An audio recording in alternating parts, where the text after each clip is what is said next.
Hello friends, स्वागत है आपका आपके अपने यूट्यूब चैनल में। और हमने बाल मनोविज्ञान वाला टॉपिक यानी बाल विकास वाला जो पोर्शन है चाइल्ड डेवलपमेंट, तो उसको हमने शुरू कर लिया था। चाइल्ड डेवलपमेंट के बारे में, बाल विकास के बारे में हमने थोड़ा सा ओवरव्यू जो है शुरुआत देख ली थी हमने बेस, ताकि उस हिसाब से हम आगे अभिवृद्धि एवं विकास को पढ़ सके। तो आज हम पढ़ने वाले हैं अभिवृद्धि एवं विकास। ठीक है, तो ग्रोथ एंड डेवलपमेंट। तो ग्रोथ और डेवलपमेंट, सबसे पहले हमें ये पता होना चाहिए कि ये होते क्या हैं। अभिवृद्धि, वैसे मनोविज्ञान के अंदर ना मतलब वृद्धि है उसको अभिवृद्धि बोला जाता है। तो आप ये याद रखना कि वृद्धि और अभिवृद्धि एक ही चीज़ है। तो अभिवृद्धि और विकास के बारे में जान लेते हैं। जो वृद्धि होता है वो क्या होता है? बढ़ना। और किस चीज़ का बढ़ना? आकार का बढ़ना। जो आकार होता है ना मनुष्य का, बालक का, बालिका का, मतलब ह्यूमन बीइंग का जो आकार होता है उसमें वृद्धि जब होती है तो वो बढ़ता है। तब मतलब लंबाई चौड़ाई जब बढ़ती है ना, भार बढ़ता है, तो उस चीज़ को बोलते हैं ग्रोथ या फिर वृद्धि या फिर अभिवृद्धि। और जो विकास होता है ना उसके अंदर क्या होता है? कार्य क्षमता का बढ़ना। डेवलपमेंट किसको बोला जाता है? कार्य क्षमता का बढ़ना। इसको जो है ये देखने में महसूस नहीं होती। लंबाई लंबाई, ऊंचाई, भार है, इस चीज़ में वृद्धि नहीं होती। कार्य क्षमता में वृद्धि होती है। क्षमता का मतलब होता है हमारी कार्य करने की शक्ति में वृद्धि होती है, उसको बोला जाता है विकास। और इन दोनों में बस यही अंतर है जिसके बेसिस पे हम सारे अंतर जो है अपने आप ध्यान में रख सकते हैं कि वृद्धि में आकार बढ़ता है लेकिन विकास के अंदर कार्य क्षमता बढ़ती है। बढ़ना, आकार का बढ़ना वृद्धि कहलाती है और कार्य क्षमता का बढ़ना विकास कहलाता है। तो अब इसके बारे में आगे देख लेते हैं कि विकास क्या है और वृद्धि का एरिया कितना है और विकास का कितना है। तो विकास जो है मनुष्य के अंदर शारीरिक विकास भी होता है, मानसिक विकास भी होता है, सामाजिक और भावात्मक विकास भी होता है।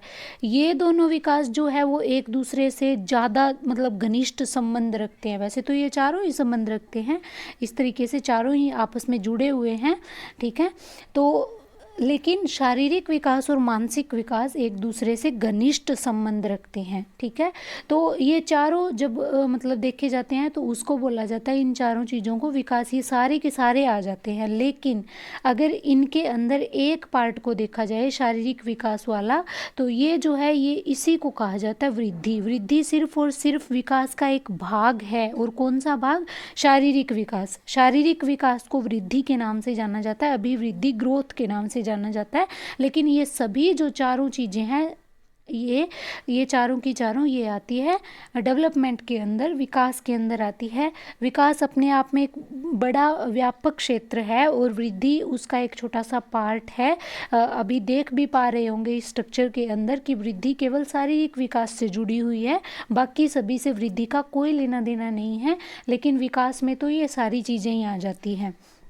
तो एक मोटा मोटा अंतर आपको समझ में आ गया होगा कि वृद्धि और विकास होती क्या है। वैसे वृद्धि और विकास का मतलब पूछ लिया जाता है, लेकिन अंतर से क्वेश्चन जो है मतलब बनते हैं, लेकिन इतने ज़्यादा नहीं बनते। लेकिन अंतर पता होना चाहिए कि कभी अगर कोई क्वेश्चन बनता है तो उसमें जो है इन सभी अंतर से अगर कोई क्वेश्चन बन जाता है तो आपको दिक्कत ना हो कोई सोल्व करने में, क्वेश्चन उसका उत्तर देने में। तो वृद्धि और विकास जो है इनका अंतर देख लेते हैं। वृद्धि का मतलब है कोशिकाओं में बढ़ोतरी होना, आकार का बढ़ना, इसी को कहा जाता है। हमारी कोशिकाएं जब बढ़ती है तो हमारा आकार बढ़ता है, हमारे भार में वृद्धि होती है, हमारी ऊंचाई में वृद्धि होती है, तो वृद्धि उसे ही कहा जाता है। लेकिन विकास क्या है? कार्य क्षमता को दर्शाता है, ये हमारी शक्ति को दर्शाता है कि हम किसी चीज़ को जो है कितनी मतलब कि शक्ति के साथ कर पा रहे हैं। ठीक है, जब हमारे शरीर की लंबाई बढ़ती है ना केवल, तो उसका मतलब होता है वृद्धि। लेकिन जब हम उस लंबाई के कारण हमारी लंबाई के कारण किसी ऊंची चीज़ को पकड़ने में सक्षम हो जाते हैं, किसी ऊंची चीज़ को हाथ से उतारने में सक्षम हो जाते हैं, तो वो विकास को दर्शाता है। ठीक है, इसका अर्थ केवल शारीरिक पक्ष से है। मैंने स्ट्रक्चर भी दिखाया था, अभी आपको वापस दिखा देती हूँ। ये देखो, इसका अर्थ जो वृद्धि है वो केवल शारीरिक विकास से जुड़ी हुई है, इसीलिए वृद्धि का जो जुड़ाव है, जो इसका जो अर्थ है, केवल शारीरिक विकास से लिया जाता है। लेकिन विकास जो है वो चहुमुखी होता है, इसके अंदर शारीरिक, मानसिक, सामाजिक और भावनात्मक विकास आ जाता है। ये वृद्धि जो होती है एकांकी होती है, मतलब विकास का एक छोटा सा पार्ट है, केवल ये एक चीज़ से जुड़ी हुई है, किससे? शारीरिक विकास से। लेकिन विकास क्या है? बहुपक्षीय है, इसके अंदर सारे प्रकार के विकास आ जाते हैं, हमारे मानसिक विकास, सामाजिक विकास, ठीक है, भावनात्मक विकास, शारीरिक विकास, ये सारे आ जाते हैं, बहुपक्षीय होता है विकास। लंबाई, चौड़ाई, भार में वृद्धि को दर्शाती है, मतलब जो वृद्धि है वो किस चीज़ को दर्शाती है? लंबाई में वृद्धि होना, चौड़ाई में चौड़ाई का बढ़ना, भार का बढ़ना, लंबाई का बढ़ना, ये चीज़ वृद्धि दर्शाती है। लेकिन लंबाई, चौड़ाई, भार में क्षमता की वृद्धि होना, ये विकास दर्शाता है। लंबाई की क्षमता में वृद्धि होना, लंबे होने के बाद में हम किसी चीज़, कोई लंबाई वाला कार्य है उसको करने में सक्षम जब हो जाते हैं तो वो हमारा लंबाई का विकास है। हमारी चौड़ाई बढ़ती है, अगर हम उससे रिलेटेड कोई चीज़ को कर पाते हैं तो वो हमारी चौड़ाई की क्षमता है, ठीक है।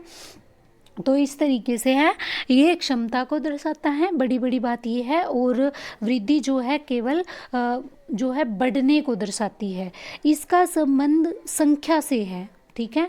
जो वृद्धि है इसका संबंध केवल संख्या से है, लेकिन विकास का संबंध संख्या और गुणों दोनों से है। मतलब संख्या तो विकास में शामिल ही है, क्योंकि वृद्धि विकास में ही शामिल है। तो वृद्धि संख्या को दर्शाती है, तो विकास में संख्या भी शामिल होगी, लेकिन संख्या के साथ साथ इसके अंदर गुण भी शामिल है, क्योंकि विकास किसका नाम है? क्षमता का नाम है। वृद्धि मात्रात्मक होती है, लेकिन विकास मात्रात्मक और गुणात्मक दोनों होता है। क्यों होता है? क्योंकि वृद्धि वाला जो मात्रात्मक वाला पार्ट है वो भी विकास का ही हिस्सा है, इसीलिए विकास जो है वो मात्रात्मक और गुणात्मक दोनों होता है, ठीक है। जो वृद्धि है यह निश्चित समय तक चलती है, हमारे जीवन की एक निश्चित समय सीमा होती है जब तक हमारी वृद्धि होती है, उसके बाद वृद्धि बिल्कुल रुक जाती है।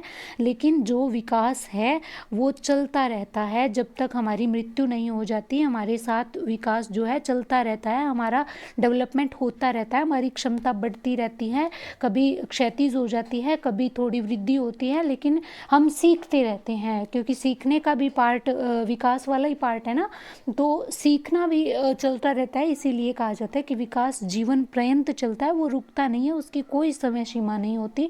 लेकिन वृद्धि जो है वो किशोरावस्था के बाद में रुक जाती है, मतलब ज़्यादा से ज़्यादा 20 से 21 साल तक जो है हमारी वृद्धि होती है, ज़्यादा से ज़्यादा। लड़कियों में तो 18-19 तक की होती है, और लड़कों में 20 से 21 तक जो है वृद्धि होती है। उसके बाद वृद्धि रुक जाती है, लंबाई बढ़ना बंद हो जाती है, भार तो चलो मानी बात, कभी कम कभी ज़्यादा होता रहता है मनुष्य का, लेकिन जो ऑलमोस्ट ऑल ओवर वृद्धि वाला पार्ट देखे तो एक जो समय सीमा के बाद में बिल्कुल रुक जाता है। और विकास जो है जीवन पर्यंत चलता रहता है, हम सीखते रहते हैं, हमारी क्षमताओं में परिवर्तन होता रहता है।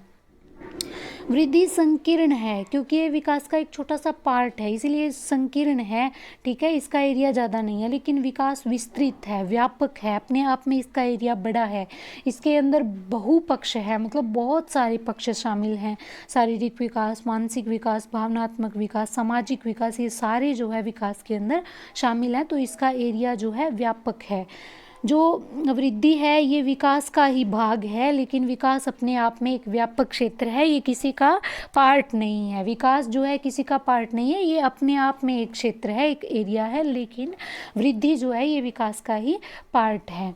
वृद्धि जो है बाह्य रूप से संबंधित है, जो भार है, लंबाई है, चौड़ाई है, ये बाहर से दिखते हैं, इनको मापा तोला जा सकता है, ठीक है। तो ये बाह्य रूप से दिखाई देती है, लेकिन विकास जो है बाह्य भी है, आंतरिक भी है। विकास बाहर से भी दिखता है, हमारी क्षमताएं दिखती हैं, और ये आंतरिक भी है, लेकिन जो हमारे अंदर की जैसे सोचने की क्षमता, ये चीज़ें दिखाई नहीं देती। तो विकास आंतरिक भी है और बाहरी भी है, मतलब बाहर से कई क्षमताएं दिखती हैं और कई नहीं भी दिखती, ठीक है। जो वृद्धि है इसमें केवल शारीरिक परिवर्तन होता है, वृद्धि में और किसी भी तरीके का कोई परिवर्तन नहीं होता, केवल शारीरिक पक्ष से ये जुड़ी होती है। और शरीर की कोशिकाओं में वृद्धि होना, लंबाई बढ़ना, चौड़ाई बढ़ना, तो ये सारा वृद्धि के अंदर काउंट होता है। तो ये केवल और केवल शारीरिक परिवर्तन से जुड़ी होती है, लेकिन विकास सभी पक्षों से जुड़ा हुआ है, सभी पक्षों में परिवर्तन को दर्शाता है। वृद्धि को मापा तोला जा सकता है, यानी लंबाई को माप सकते हैं, चौड़ाई को माप सकते हैं, भार को तोल सकते हैं। तो जो ये है मात्रात्मक है, और मात्रात्मक चीज़ों को तोला और मापा जा सकता है, लेकिन विकास को मापना तोलना संभव नहीं है। हमारी जो क्षमताएं होती है उनको मापा नहीं जा सकता, उनको एक जो है डिजिट में नहीं दर्शाया जा सकता, उनको तोला नहीं जा सकता कि इसके अंदर कितने किलो क्षमता है, इसके अंदर कितनी मीटर क्षमता है, ऐसे नहीं माप सकते, तोल नहीं सकते।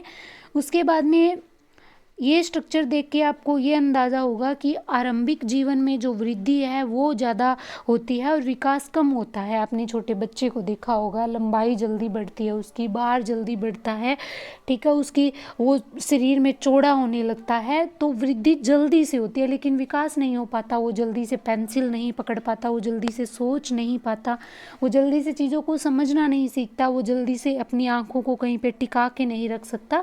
तो ये विकास का पार्ट है जो शुरुआती उम्र में बहुत धीरे धीरे होता है और वृद्धि बहुत ही तेज गति से होती है। और अंतिम समय जब आता है जीवन का तो विकास तेजी से होता है। मनुष्य सोचने समझने में पूरा परिपूर्ण होने लगता है, वो जल्दी से किसी चीज़ को सोच लेता है, समझ लेता है, चिंतन करता है वो जल्दी से, ठीक है। तो ये चीज़ें क्या है, विकास अंतिम समय में जीवन में विकास ज़्यादा होने लगता है और वृद्धि कम, क्योंकि वृद्धि एक समय सीमा के बाद रुक जाती है। बाद में होती भी तो है, ले बहुत थोड़ी, क्योंकि जैसे बाहर में ऊंच नीच होती रहती है, बाहर कभी कम कभी ज़्यादा, वो भी बस 40 से 45 साल तक ही होता है, उसके बाद बाहर भी जो है स्थिर हो जाता है। तो ये चीज़ें जो है अंतिम समय में वृद्धि कम हो जाती है, विकास ज़्यादा हो जाता है, लेकिन शुरुआती उम्र में वृद्धि ज़्यादा होती है और विकास कम होता है। वृद्धि एक समय सीमा के बाद में रुक जाती है। ये दोनों जो है एक दूसरे के पूरक हैं, ठीक है। ये दोनों एक दूसरे के पूरक क्यों हैं? क्योंकि वृद्धि विकास में ही शामिल है। जो है वृद्धि का होना भी बहुत ज़रूरी है विकास के लिए। हमारा शारीरिक विकास भी हमारे लिए उतना ही आवश्यक है जितना बाकी की चीज़ें, ठीक है। और ये एक दूसरे पर आश्रित हैं, मतलब हमारा जो है सामाजिक विकास तभी अच्छा होगा जब हम शारीरिक रूप से हष्ट पुष्ट होंगे, जो स्वस्थ होंगे।